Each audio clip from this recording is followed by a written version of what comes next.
이제부터 우리는 중대한 전환점을 맞이하였습니다. 기쁨의 외침과 환희의 찬가가 이제부터 시작됩니다. 이 이제는이라고부터 시작되는 이 말 앞에는 그러나 라는 말이 붙습니다. 영어 성경에도 그렇고 개역개정이 아닌 우리말 성경, 쉬운 성경에도 이 but이라는 그러나라는 그 접속부사가 붙게 됩니다. 이렇게 붙였을 때 더욱더 극적인 효과가 나타나기 때문에 저도 그 효과를 위하여 붙이겠습니다. 우리의 행위로는 절대로 의인이 될 수 없었지만 그러나 이제는 그 우리의 행위였던 율법 외에 하나님의 한 의가 나타났으니 율법과 선지자들에게 증거를 받은 것이라. 마치 로마서 1장 초반 부분 하나님의 복음을 설명할 때의 모습을 우리에게 상기시킵니다.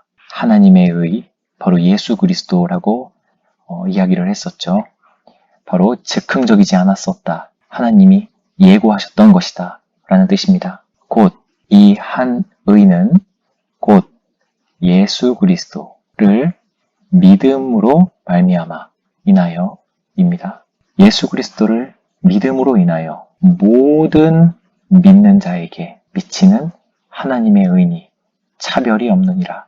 그래서 차별이 없이 모든 자에게 이 예수 그리스도를 믿는 그 믿음으로 인하여 다 영향력이 있다라는 뜻이죠. 모든 사람이 범죄하였음에 바로 지금까지 우리가 20절까지 살펴봤던 그 내용을 요약하고 있죠. 모든 사람이 죄를 범하였음에 하나님의 영광에 이르지 못하더니 그리스도 예수 안에 있는 속량으로 말미암아 하나님의 은혜로 값없이 의롭다 하심을 얻은 자가 되었느니라.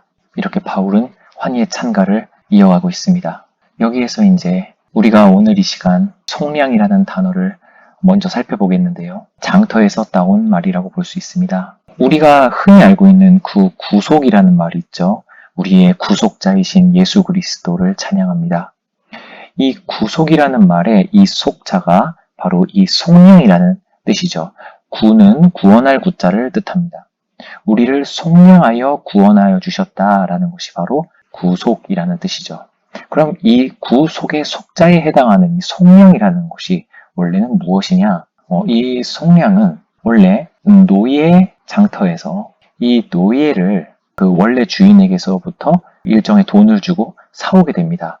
그러면은 이제 그 지불한 사람의 것이 되는 거겠죠. 이제 그런 그 값을 주고 노예를 산다라는 뜻의 말입니다. 속량이라는 단어가요. 그런데 왜 하나님께서는 예수로 인하여 우리를 속량하셨다라고 말씀을 할까요? 바로 우리는 사단의 노예였기 때문입니다. 이 사단의 노예였던 우리를 하나님께서 은혜로 우리에게 값을 요구하지 않으시고 바로 예수라는 값으로 이 사단으로부터 우리를 사오신 거죠. 그래서 속량이라는 단어를 쓰고 있는 겁니다. 바울은요. 이거를 정말 깊이 있게 묵상을 하는 것이 우리 그리스도교의 핵심이라고 볼 수가 있습니다. 이것을 제가 각색하여 스토리로 여러분들에게 들려드려 볼 테니 편안하게 한번 들어보십시오. 자, 우리는 원래는 사단의 노예였습니다. 그런데 하나님께서는 우리를 사랑하셔서 사단에게서부터 우리라는 그 노예를 사겠다고 합니다. 사단아, 너에게로부터 있는 저 인간들을 내가 사겠노라. 그랬더니 사단이 이들의 값은 죽음입니다. 라고 하는 겁니다. 그때 사단의 생각은 노예가 죄의 값으로 죽어버리고 하나님이 데려간들, 그 시체를 데려간들 무슨 소용이 있겠습니까? 또 사단은 이렇게 말한다는 겁니다. 아니면 하나님은 절대 주권자이시니 제정하신 법을 물르시고 그냥 데려가십시오. 그럼 저도 어쩔 수가 없지요. 라고 한다는 거예요. 그러면은 사단의 생각은 하나님의 의로우심과 불변하심에 흠집을 내게 되는 성공을 하게 되는 거예요. 이것이 바로 사단이 만들어 놓은 하나님에게로부터 제시한 딜레마입니다. 죄의 값은 죽음이라는 거죠. 왜냐하면 하나님께서 죄의 값은 죽음이라는 법을 제정하셨기 때문입니다. 그런데 노예가 죽어버리고 하나님이 데려간들 아무 소용이 없다. 아니면 하나님이 죄의 값은 죽음이다라는 것이라는 그 제정하신 법을 물르셔야 되는 딜레마에 빠지게 되는 거죠. 사단은 하나님을 이길 수 있는 묘수라고 이것을 생각했을 겁니다. 이를 위해 아담과 여자에게 접근해서 이들을 데리고 오는 것, 훔쳐오는 것에 성공을 했고, 그 에덴에서 쫓겨나는 아담과 하와를 보며 하나님에게 흠집을 낼 수 있을 거라는 아주 묘수라고 생각을 했겠죠. 자, 어떻게 하실 겁니까, 하나님? 그냥 데려가시든가요? 아니면 시체를 데리고 가시던가요? 그땐 하나님께서 오냐, 죽음이란 값을 치루마. 죄 없는 인간이 너의 사슬에 매여 있는 인간을 대신하여 그 죄값을 치룰 거다. 사단은 깜짝 놀라면서 당황했겠죠. 이렇게 수많은 죄인들을 대신할 인간을 또 만드신다는 겁니까? 한 명의 죄는 한 명이 담당할 수밖에 없지 않습니까? 이 수많은 인간들을 또 만드셔서 이들과 교환을 하실 생각이십니까? 이렇게 물어봤을 겁니다. 그때 하나님께서는 아담이 죄를 지어 그 후손들이 모두 그 죄를 전가받았듯이 새로운 대표자, 즉 새로운 아담을 만들어 인간 한 사람을 만들어 그 의를 모두에게 전가시키겠다. 이렇게 말씀하시는 거예요. 사단은 엄청 당황했을 겁니다. 하지만 웃으면서 말했을 겁니다. 적어도 그 새로운 대표자 인간은 저와 함께 사망하여 지옥에 가겠군요. 실패자는 한 명이건 수억만이건 상관없죠. 어차피 당신의 완전함엔 흠집이 나니까요.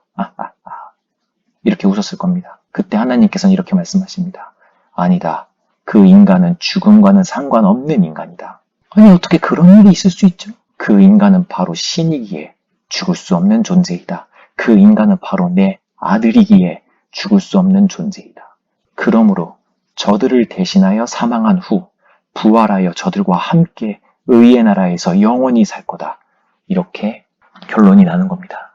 이것이 바로 우리를 속량한 각색한 스토리가 될 수 있습니다. 25절 하겠습니다. 이 예수를 하나님이 그의 피로써 바로 죽음이죠. 희생입니다. 이 예수를 하나님이 그의 피로써 믿음으로 말미암는 화목 제물을 세우셨으니, 자, 여기에서 화목 제물은요, 고대 종교에서 따온 말입니다. 자, 그런데 이 화목 제물에서의 이 화목에 우리가 초점을 맞춰봤으면 좋겠습니다. 화목 제물이라는 말은 하나님의 진노가 전제되어 있는 말이에요. 우리는 너무 화목 제물을 할 때 하나님의 사랑만을 강조해서는 안 됩니다. 하나님과 우리는 화목하지 못하다라는 전제가 있어야 화목하게 만들어주는 제물이라는 말이 성립이 되는 거예요. 화목하지 못하다. 바로 하나님의 진노가 떨어지고 있는 중이다라는 걸 우리는 진작에 배웠습니다.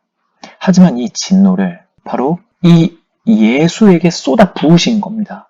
우리 인간들이 받을 하나님의 진노를 모두 이 예수가 담당하시게 되신 거죠. 그래서 우리가 받을 진노를 예수가 받음으로 그의 희생이 되는 겁니다. 이는 하나님께서 길이 참으시는 중에 전에 지은 죄를 간과하심으로, 이 사실요, 이 전에 지은 죄를 그럼 나중에 지은 죄는 간과 안 하십니까? 이렇게 생각하시면 안 되시는 게요. 전에 지은 죄, 이것은 바로 우리가 태어나기도 전에 지은 죄, 태어나는 모든 인류가 안고 태어나는 것, 그것이 바로 원죄로부터 시작을 하죠. 이 원죄로부터 지금 짓고 있는 죄든 미래에 짓게 될 죄든 모두 이 원죄로부터 발생을 하는 겁니다. 그래서요, 전에 지은 죄를 간과하셨다는 것은 앞으로 이 원죄로부터 파생될 모든 죄들을 전부 다 간과하셨다라는 의미로 되는 거예요. 그래서 전에 지은 죄만 간과하시고 앞으로 지을 죄는 우리의 선행으로 우리가 상쇄시켜야 된다라는 그러한 개념은 기독교적인 개념이 아닙니다. 간과하심으로 자기의 의로우심을 나타내려 하심이니. 자, 여기에서 예수의 희생 때문에 우리의 죄의 값인 사망이 해결이 되었죠. 왜냐하면 이 사망을 이루었기 때문입니다. 말이 되게 신선한 표현이죠. 우리는 사망을 해야 되는데 이 사망을 이미 이루었습니다. 그렇기 때문에 우리의 죄값은 지불이 된 거예요. 이것이 그냥 없어진 게 아니라 지불이 된 겁니다. 지불. 우리의 사망은 예수님께서 이루어 주셨습니다. 그래서 이 사망을 이루었기에 하나님의 의인, 죄의 값은 사망이다 라는 것이 이루어짐으로써 하나님의 의가 나타났다는 거죠. 하나님의 의로우심이, 공의로우심이 나타났다라는 겁니다.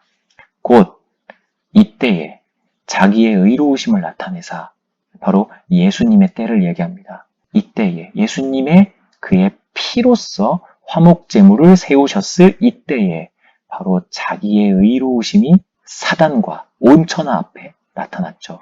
그리고 하나님 본인도 의로우시며 또한 예수를 믿는 자, 우리죠, 우리까지 의롭다 하려 하심이라. 그런즉 우리가 자랑할 수가 있겠느냐? 절대 있을 수가 없느니라. 무슨 법으로냐? 우리의 행위로냐? 아니다. 오직 믿음, 오직 예수 그리스도의 그 피, 여기 형광펜 하겠습니다. 여기죠. 계속 이게 연쇄되는 거예요. 그 피를 믿는 믿음의 법으로 우리는 의로움을 전가받았다. 이렇게 얘기를 하는 겁니다. 이 믿음의 법은요, 3가지의 특징이 있는데 첫 번째가 자랑거리를 남기지 않아요. 2번째가 모든 사람에게 적용이 가능합니다. 그리고 3번째가 오히려 율법을 견고히 세웁니다. 이 3가지는요, 제가 정리한 게 아니라 여기 28절이 자랑할 수가 없다. 그리고 여기 27, 28이요. 그리고 29, 30이 두 번째 거, 첫 번째, 두 번째 모든 인간에게 적용된다라는 거죠. 그리고 마지막 31절이 세 번째, 바로 율법을 굳게 세운다라는 것을 요약하는 겁니다. 오직 이 믿음의 법이 이 3가지를 충족시킵니다. 읽어보겠습니다. 그러므로 사람이 의롭다 하심을 얻는 것, 칭의, 의인이라고 우리에게 말씀해 주신다. 우리에게 칭해 주신다. 그래서 칭의입니다. 이 칭의는 내 스스로가 나 자신에게 부여하는 게 아니죠. 의라고 선포하실 수 있으신 존재가 우리를 그렇게 칭해 주는 것. 그래서 칭의라고 하는 것입니다. 의롭다 하심을 얻는 것은 율법의 행위에 있지 않고 믿음으로 되는 줄 우리가 인정하노라. 하나님은 다만 유대인의 하나님이시냐?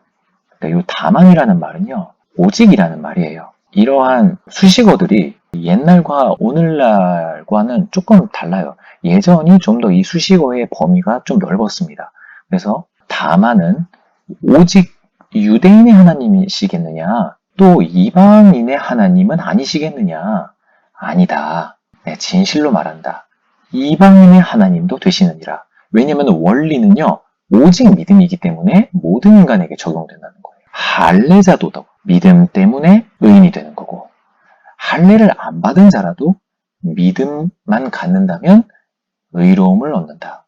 왜냐하면 칭해주는 존재가 바로 하나님 한 분이시기 때문이다. 여기에서요, 우리가 아니라는 거, 우리가 의롭다라고 하는 것이 아니라 하나님께서만 의롭다 하실 수 있는 분이시기 때문이다라는 거예요. 31절입니다. 그런즉 우리가 믿음으로 인하여 율법이 파기되느냐? 절대 그럴 수가 없다. 오히려 율법을 굳게 세우는 거다라고 하는 겁니다. 왜냐하면요, 예수님의 의가 우리에게 전가됐기 때문이에요. 이 말은요, 이 율법을 완전하게 지킨 인간, 그리고 아담의 후손이 아닌 인간. 아담은 남자죠. 원래 남자의 생식기로부터 후손이 생기는 거 아니겠습니까? 하지만 이 아담이 아닌 여자의 후손이 있다는 거예요. 이 율법을 완전히 지킨 인간, 원죄와 상관없는 인간, 그것이 바로 여자의 후손으로 예언되셨던 예수 그리스도가 되는 거겠죠. 이 예수님은요, 태어나자마자 죄가 없으셨어요. 왜냐하면 아담의 후손이 아닌 여자로부터 태어나신 성령으로 잉태되셨기 때문이에요. 그래서 아담의 원죄는 이 예수님에게 전가되지 않았습니다. 자, 그럼 예수님이 살아가면서 율법을 안 지키셨다면 율법을 지킨 인간이 아니게 되는 거잖아요. 하지만 예수님께서는 단 한순간도 하나님께 하나님께서 제정하신 그 율법을 지키지 않은 적이 없으셨습니다. 그래서 이 예수님만이 율법을 온전히 지킨 인간이 되는 거예요. 그래서 이 예수가 지킨 이 율법이 우리에게 전가가 됐기 때문에 우리는 그 예수를 믿으면 예수님이 지키신 율법이 우리에게 전가가 됐기 때문에 우리가 율법을 지켰다가 되는 겁니다. 이것을 좀 쉽게 예를 들어드리면요. 우리는 돈이 없는 인간이라서 이 집을 구매할 수가 없어요. 돈이 없습니다. 그런데 이 집을 구매하려면 만약에 이 집이 10억이라고 한번 해봅시다. 이 10억짜리 집을 구매하려면 10억을 가지고 있는 인간이 이 집을 구매해야겠죠. 그런데 우리는 돈이 없기 때문에 집을 구매를 못해요. 그런데 어떠한 사람이 이 10억을 주고 이 집을 구매를 한 겁니다. 그럼 이 집은 남자 것이 되지요. 우리 거는 여전히 아닙니다. 근데 이 남자가 이 돈 없는 나에게 와서 나의 양자가 되어라 라고 하는 거예요. 그러니까 나의 아들이 되라고 하는 겁니다. 아들. 양자라는 개념이 있지 않습니까? 법적으로. 아들이 되라는 거예요. 그래서 저는 알겠다라고 인정을 하면 양자가 되는 거예요. 그런데 이 남자가 이 집을 소유한 채 죽습니다. 그러면은 이 죽으면은 누가 상속을 받죠? 당연히 그 밑에 있는 자녀가 상속을 받게 되죠. 그럼 이 집은 자연스럽게 누구게 되는 겁니까? 바로 이 내게 되는 거예요. 이 남자의 아들이 아니지만 양자로서 편입이 된 아들이기 때문에 분명한 상속권이 생깁니다. 이렇게 우리가 예수님의 의를 전가받게 되는 겁니다. 예수님이 죽으심으로 우리에게 예수님의 의가 상속이 되는 것입니다. 예수님께서 우리를 양자 삼아 주셨다라는 것이 엄청난 은혜이자 율법을 우리가 세운 자가 되는 그런 그 메커니즘이 여기에서 탄생이 되는 거죠. 당신의 이름은 무엇입니까? 하나님의 사자에게 물어봤을 때 하나님의 사자는 이렇게 말하죠. 나의 이름은 기묘자다. 아멘. 하나님의 기묘한 하나님의 지혜. 그리고 그 하나님의 지혜는 그 어떠한 책략가보다 지혜로우십니다. 하나님은 진정한 모사이십니다. 그런 하나님께 찬양드리며 오늘 여기까지 마무리하겠습니다.